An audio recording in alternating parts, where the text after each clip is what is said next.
360 coverage. Standing by is Peter Ndoro as well as Leanne Manis.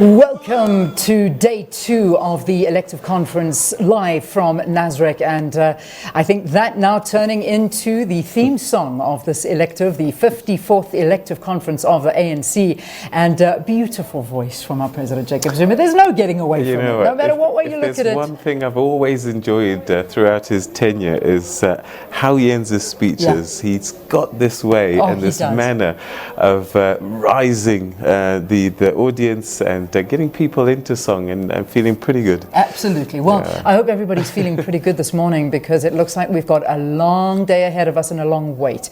We were hoping to get the credential process started by 9 o'clock and to get everything started again by 9 o'clock. That's what we were told, but it is 10:15 and nothing as yet. So once again, this is a process that seems to be delaying the start of day 2. Yesterday we saw about a 6.5-hour delay to the opening of day 1, but now on day 2 looks like a very similar theme. Yes, indeed, and the very critical and important issue of verifying delegates' credentials is what's taking place today.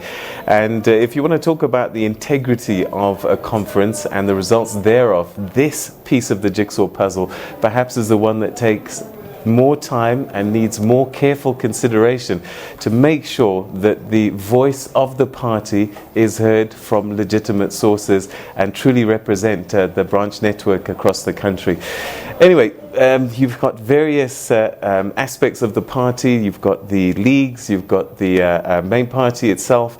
And to talk to us a little bit about the Women's League and the conference in general, we're now joined by the president of the Women's League, Minister Bathabile Dlamini. Thank you very much indeed for joining us, and welcome to the program. Thank you. And can I just start, in the news, people are waking up overnight and they saw that Baleka Mbete, the national chairperson, is not supporting a woman candidate for president. How do you react to that?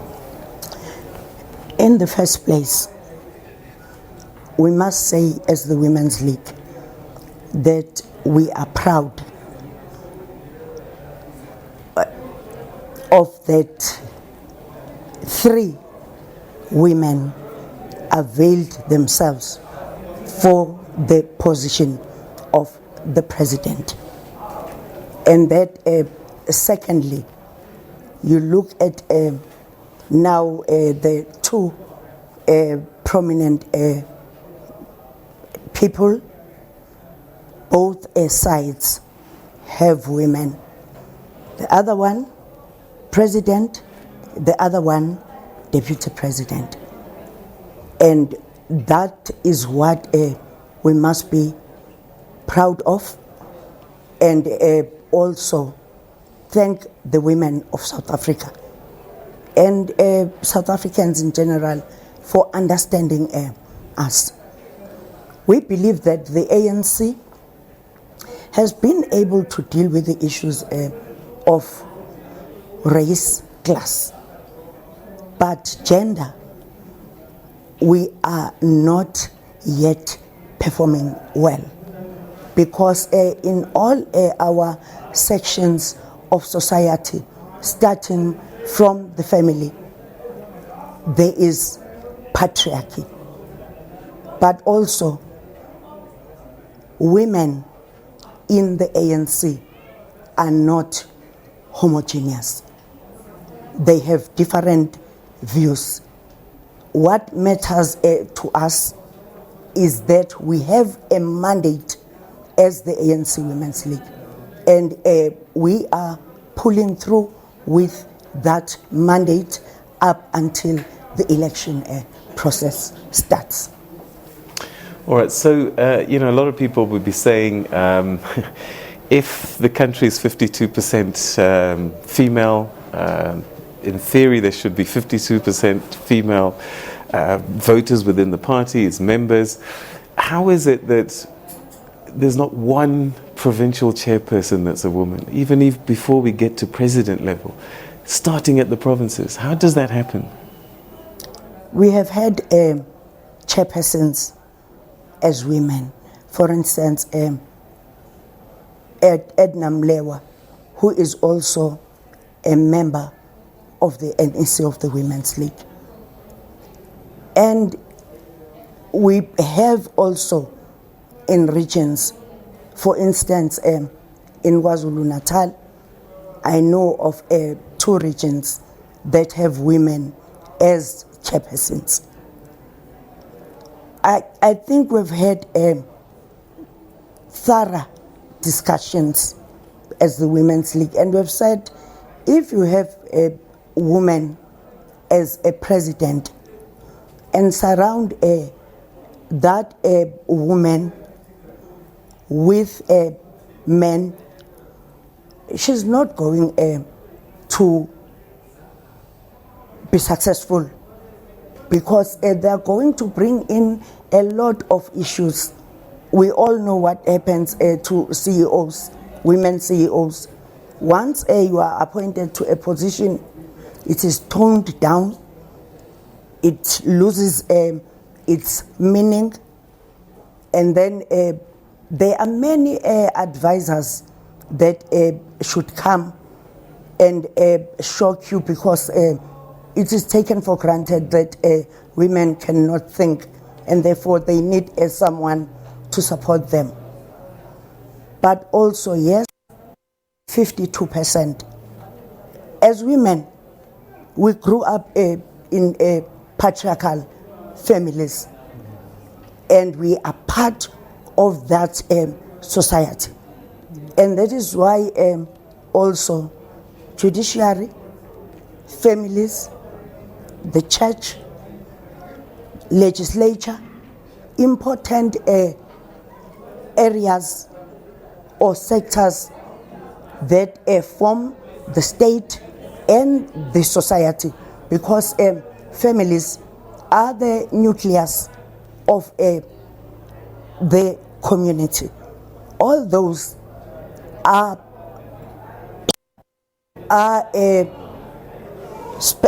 they are actually led by men.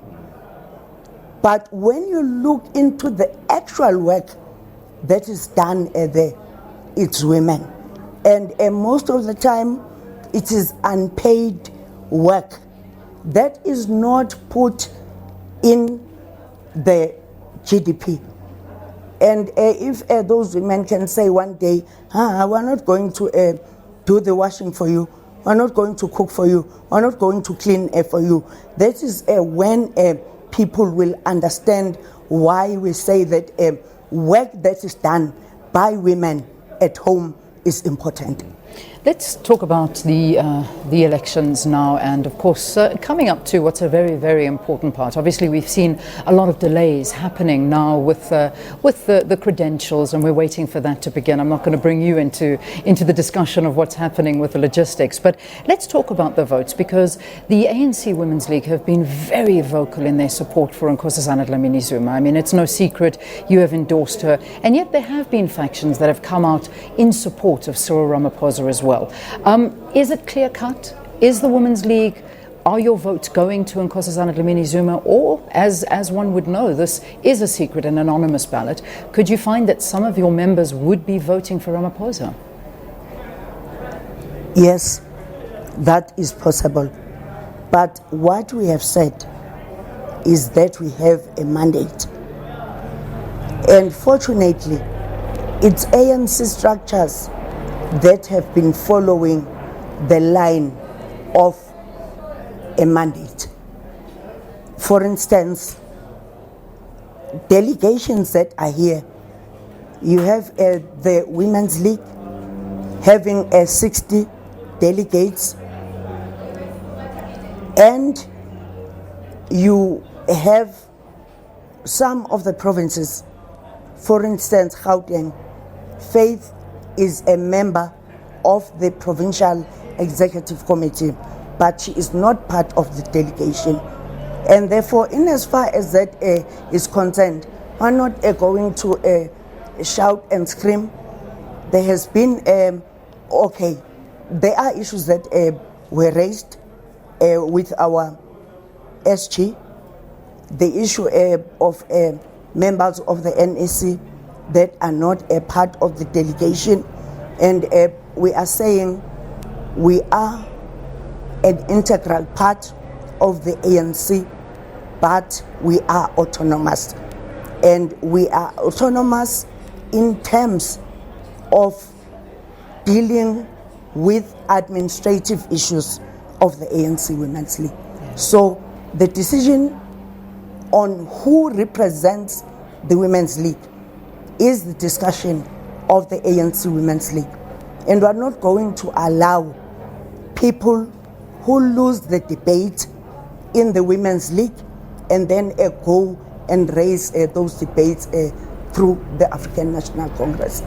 You yourself, I mean, it's a very proud moment, and it is, and I speak as a woman living in South Africa and as a South African woman, to potentially be having our very first female president in South Africa. It's a big moment, it really is. I mean, if all goes according to plan, if Nkosazana Dlamini Zuma is voted in as the president of the ANC, if the ANC win the elections in 2019, she will be the first female president that this country has had.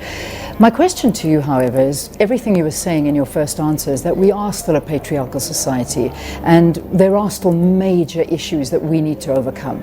Will she be respected within the ranks of the ANC? Because there are still major issues when it comes to the respect of women. I mean, we see court cases of ANC members themselves abusing women.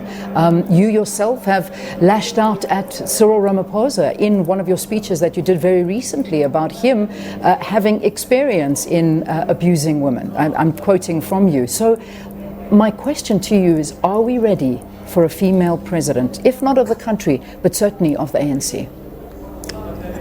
We've always been ready because women have always been in the trenches with the ANC. It's not a favor that Comrade Nkosazana should become the president of the ANC. It is the struggles that were waged by the women of the caliber of Charlotte Maxeke, Helen Joseph, Rahima Musa, Ray Alexander, Betha Kowa, Lillian Ngoyi, Mam Dorothy Nyembe, and many other leaders of the ANC Women's League. And secondly, we are also, as the Women's League, advancing our debates.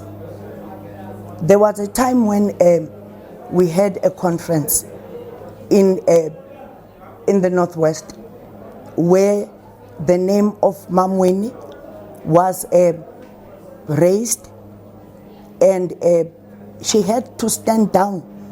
And if you look at Comrade Winnie, she has what it takes.